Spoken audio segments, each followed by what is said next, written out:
Nice part is there's a bus, so like on cold days or if I'm like running late, there is a bus stop where the 6 picks up right in front of us. Once every like 30 minutes, so I have to time it really well.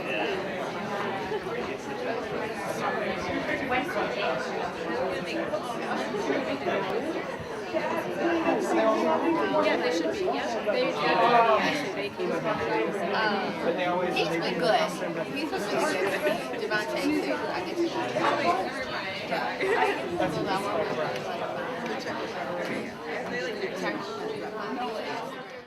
Welcome everybody. Thanks for coming out on a snowy night. We are here to watch a pretty amazing independent film. It's not just hands up, don't shoot. It's hands up, don't shoot our youth movement. So that's really important for you to know. My name is Lisa Albrecht. I run the Social Justice Minor, and the Social Justice Minor and African American and African Studies have coordinated this event. This man right over here, I know you're not going to turn the camera on yourself, is Ralph Crowder. He's an independent media specialist, and he's our filmmaker. So with that,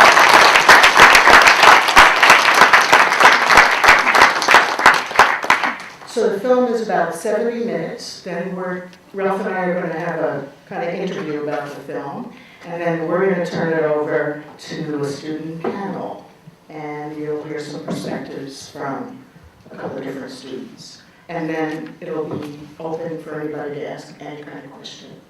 So let's watch this really incredible film. I got to see it already, and I would say, especially for white people here, the stuff we usually see is violence and tear gas. That's what the mainstream media gives us. And this film is not what you see on mainstream media.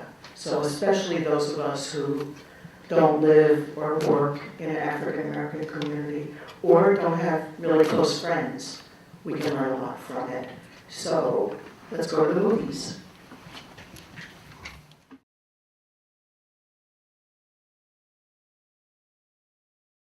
So as an independent filmmaker, people need to understand that there's not pots of money out here for Ralph to make these movies.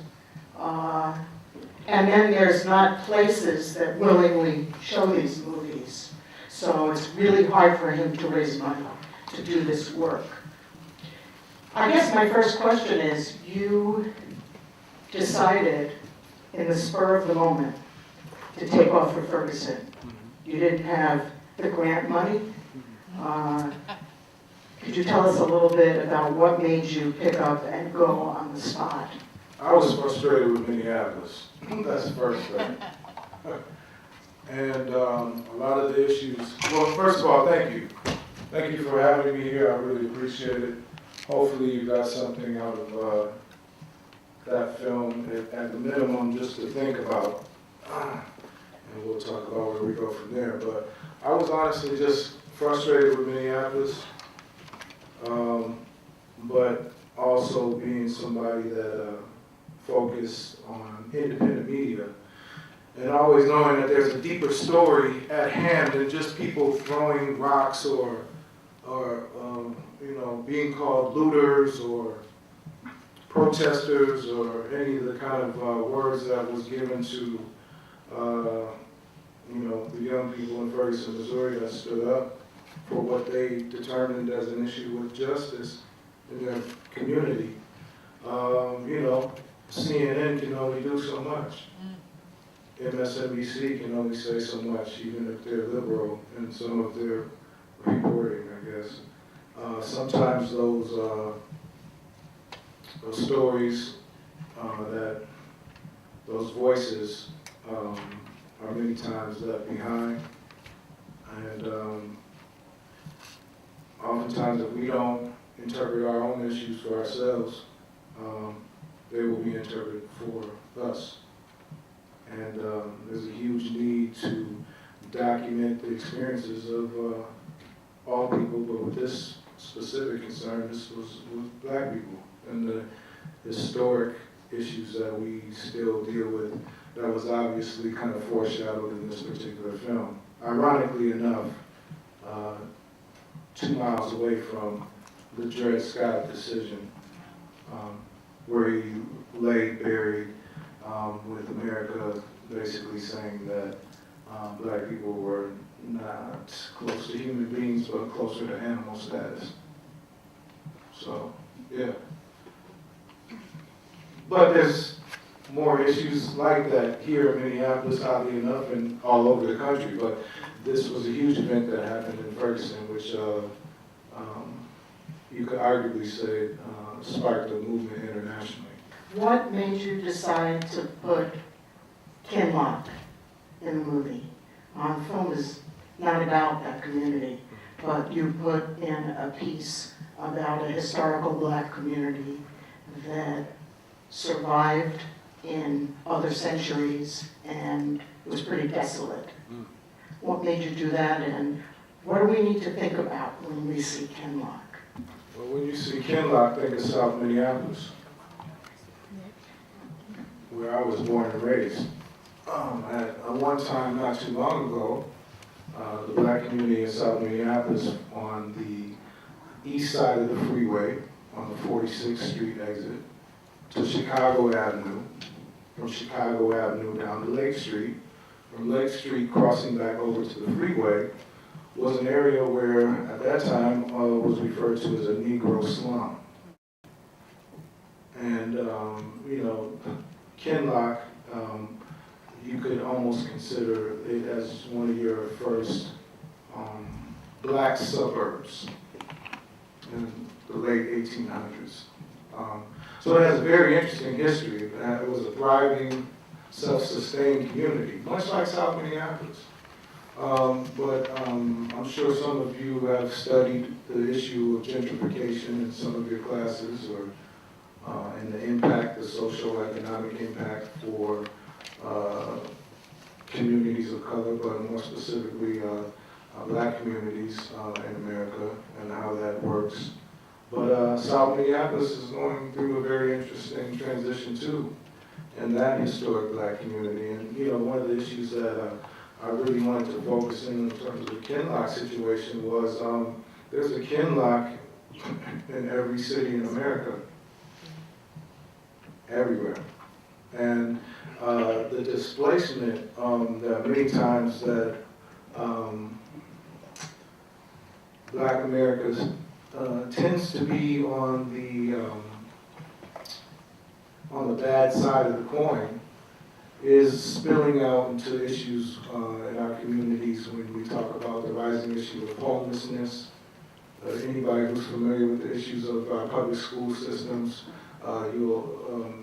if you just go a little deeper, there's a huge homeless and highly mobile population of students in our public schools now. When you cannot necessarily afford to live in these communities that were historically designated for you, and you may not be fortunate enough to cop an apartment studio somewhere in Brooklyn Center, Brooklyn Park, or Bloomington or Richfield. You know, shelters can only hold so many people. And you know, Kinloch is a deep issue. It's kind of at the root issues of a lot of the friction that you saw in Ferguson. And so when you deal with displaced people, when you deal with those issues around Dred Scott and this whole internalizing oppression that we don't even talk about in situations like this, because if you've been treated like a slave for many years and not on par with everybody else that is human with you, sometimes you might even act like a slave. And then therefore, your ownership, your value in your community is definitely depleted and it's going to impact everything around you. So, oftentimes we can point out, right? Obviously, there's issues, systemic issues of racism, systemic issue of oppression with more specifically black men and not what we see black boys, but there's also that internal piece and that internal dialogue that we have to have. And we don't need to look too far. I mean, we could look here in this room today. I mean, I had this conversation with a couple of people. I think it's absolutely fabulous that this room is filled with majority white students. I love it. But just think about it. This particular event was presented by the African American Studies Department on the front end with some extra support, right? But, I'm sure all you seen, there was a lot of activity, a lot of concern, a lot of protesting, a lot of, just a lot of things happening around this issue. This is even, quote unquote, Black History Month, right? Right. Now, I know the University of Minnesota is not the home of diversity in the biggest sense of student population, but I do know that there is a few black students that go to school here. I'm impressed by whoever the teacher was that had you guys come here. That's absolutely beautiful. But you would think that you would see more participation also from all the voices. Right? So once again, this is like an internal discussion, and I'm not scared to have internal discussions outwardly. I don't need to hide behind a closed door or nothing like that and talk about white folks and white people and white issues. Because I'm also not scared to talk about black folks and black issues. We should be human beings, and I think this is a human issue, so we can deal with that accordingly. But I do think we have to call things out sometimes as they are. And so in this age of Black Lives Matter, right? I'm sure you guys heard that, right?